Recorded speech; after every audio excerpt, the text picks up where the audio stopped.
मोरया असा जयघोष करत भिंगारकरांनी लाडक्या गणरायाला आज निरोप दिला। मानाचा देशमुख गणपतीची ढोल ताशांच्या गजरात पारंपरिक पद्धतीने पालखीतून मिरवणूक काढण्यात आली। या मिरवणुकीमध्ये एकूण 16 मंडळ सहभाग नोंदवला। या मिरवणुकीसाठी पोलिसांनी अचूक बंदोबस्त ठेवला होता। पोलीस अधीक्षक राकेश ओला यांच्या हस्ते मानाच्या देशमुख गणरायांचं विधिवत पूजा आणि आरती करण्यात आली। यावेळी भिंगारमधील गणरायाचे यंदा 9व्या दिवशी म्हणजेच वामन जयंतीला विसर्जन करण्यात आलं। डीजेच्या तसेच ढोल ताशांच्या गजरात वाजत गाजत ही मिरवणूक निघाली। मिरवणुकीत कोणताही अनुचित प्रकार घडू नये यासाठी पोलीस प्रशासनानं मोठा पोलीस बंदोबस्त तैनात करण्यात आला होता। मिरवणूक मार्गावर ठिकठिकाणी सीसीटीव्ही कॅमेरे बसवण्यात आले होते।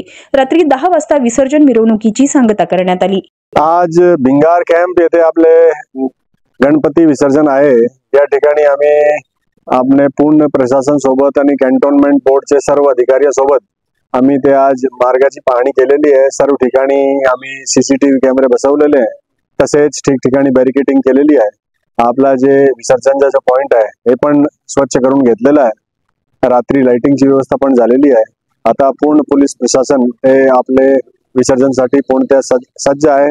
आता लोकांशी आमचं आव्हान आहे की चांगली पद्धतीने उत्साहाने आपले मिरवणूक आज काढावी। धन्यवाद। जय हिंद, जय महाराष्ट्र। सालाबादप्रमाणे यावर्षी भैरवनाथ असताना तरुण मंडळ खळेवाडी भिंगार आम्ही पारंपरिक पद्धतीने बाप्पाला विसर्जन करण्याकरता सर्वजण उपस्थित झालेलो। आमचं मंडळ 1973 साली स्थापन झालेलं असून तेव्हापासून आम्ही ढोल पथक व लेझिम पथकाच्या नादात गणपती बाप्पाला निरोप द्यायला येत असतो। खळेवाडीचे सगळे मित्र व बांधव सगळे एकत्र जमून हा सण 8 दिवस 9 दिवस जे बी येईल वामन जयंतीपर्यंत तोपर्यंत आम्ही मोठ्या उत्साहात साजरा करतो।